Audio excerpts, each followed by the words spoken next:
Hi అండి, అందరూ బాగున్నారా? ఈరోజు ఫ్రూట్ కంపోస్ట్ ఎలా చేయాలో మీకు చూపిస్తాను. దీనికోసం ముందుగా 1 లీటర్ బాటిల్ తీసుకుందామండి. అంటే వాటర్ని తాగేసిన తర్వాత మిగిలిపోయిన బాటిల్ ఇలాగ వేస్టే కదండి, మనం ఈ వేస్ట్ బాటిల్ నుండి ఫ్రూట్ కంపోస్ట్ ఎలా చేసుకోవాలో చూద్దాం. ముందుగా ఈ బాటిల్ కింది పక్కన ఒక 1 ఇంచ్ గ్యాప్ వదిలేసి ఇలా కట్ చేసుకోవాలండి. ఈ బాటిల్ని మనము తొట్టిలో అప్ సైడ్ డౌన్ పెడతాం కాబట్టి ఈ కింది పక్కన కొంచెం కట్ చేసుకోవాలి. ఇది పూర్తిగా కట్ చేయకూడదు, కొంచెం గ్యాప్ వదిలేసి కట్ చేసుకోవాలి. ఈ బాటిల్ లీటర్ బాటిల్ అనే కాదండి, 1.5 లీటర్ 2 లీటర్ బాటిల్ అయినా కూడా పెట్టుకోవచ్చు. నాకైతే 1 లీటర్ బాటిల్ ఉంది కాబట్టి అది కట్ చేస్తున్నాను. ఇక్కడ చూస్తున్నట్టు పూర్తిగా కట్ చేయకుండా కొంచెం గ్యాప్ వదలాలండి.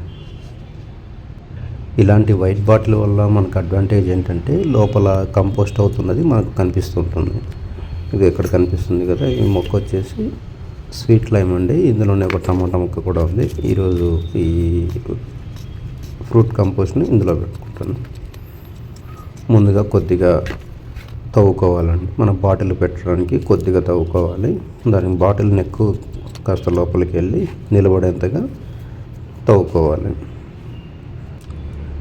ఇక్కడ నేను చూపిస్తున్నట్టుగా బాటిల్ అప్ సైడ్ డౌన్ ఇలా పెట్టాలి. ఇలా పెట్టేసి అది బాటిల్ నిలబడటానికి చుట్టూ మట్టితోటి బాగా గట్టిగా తొక్కామంటే బాటిల్ నిలబడుతుందండి, కింద పడకుండా. ఇలా బాటిల్ కదలకుండా బాగా గట్టిగా తొక్కి పెట్టుకుంటామండి. ఇప్పుడు ఈ బాటిల్లోకి మనం ఇంట్లో తిన్న ఫ్రూట్స్ తొక్కలు మిగిలిపోయి ఉంటాయి కదండి, ఆ తొక్కలు మనం పడేయకుండా ఇలా కంపోస్ట్ లాగా ఇందులో వాడుకోవచ్చు. ఈరోజు అయితే మేము వాటర్ మిలన్ తిన్నామండి. ఈ పుచ్చకాయ తోళ్ళు మిగిలిపోయి ఉంటాయి కదండి, అవన్నీ ఇట్లా చిన్న చిన్నగా కట్ చేసి పెట్టుకున్నాను. ఇలా కట్ చేసుకున్న ముక్కలన్నీ కూడా ఇలా ఈ బాటిల్లో వేసేస్తున్నాను.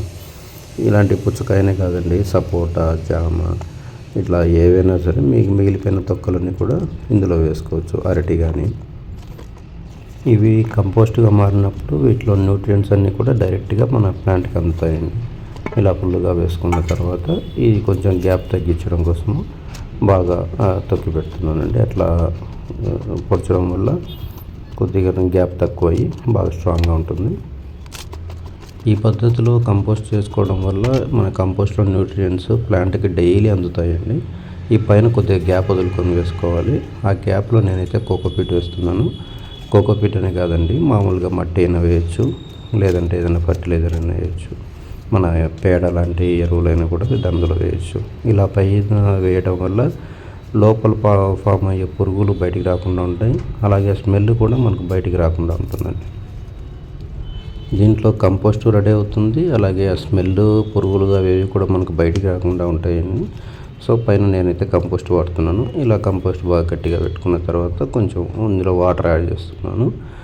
ఈ వాటర్ మనం ప్లాంట్కి డైలీ పక్కన వేయాల్సిన అవసరం లేదండి. ఈ బాటిల్లో పోస్తూ ఉంటే అక్కడ నుండి కిందికి వెళ్తాయి కాబట్టి అవే సరిపోతాయి. బాటిల్ మన ప్లాంట్కి రోజు కావాల్సినంత వాటర్ ఇందులో నుంచి అందుతుంది. అలాగే న్యూట్రియంట్స్ కూడా ఈ కంపోస్ట్ నుంచి అట్లే ప్లాంట్కి అందుతుంది. చూశారు కదా మన ఫ్రూట్ కంపోస్ట్ చేసే విధానం. ఇది కంపోస్ట్ అయిన తర్వాత మళ్ళీ ఒక వీడియో తీస్తానండి. ఇలాంటి కంపోస్ట్ మీరు కూడా మీ తోటలో వాడుకొని ఈ మొక్కలకి కావాల్సిన న్యూట్రియంట్స్ని మీరు డైరెక్ట్గా అందించవచ్చు. కంపోస్ట్ కూడా మీరే చేసుకోవచ్చు. ఇలా పైన క్యాప్ని కొంచెం గట్టిగా పెట్టామంటే ఆ లోపల ఉన్నది మనకు డ్రై అవ్వకుండా మనకు కంపోస్ట్ రెడీ అయిపోతుందండి. అక్కడ వచ్చిన కంపోస్ట్ని అట్లా మొక్కకి అట్లా వేసుకోవచ్చు. ఈ ఫ్రూట్ కంపోస్ట్ చేసే విధానం మీకు నచ్చినట్లయితే మీరు కూడా మీ మొక్కలకి ట్రై చేయండి. అలాగే ఇలాంటి మరిన్ని వీడియోస్ కోసం మా ఛానల్ని సబ్స్క్రైబ్ చేసుకోండి. Thank you.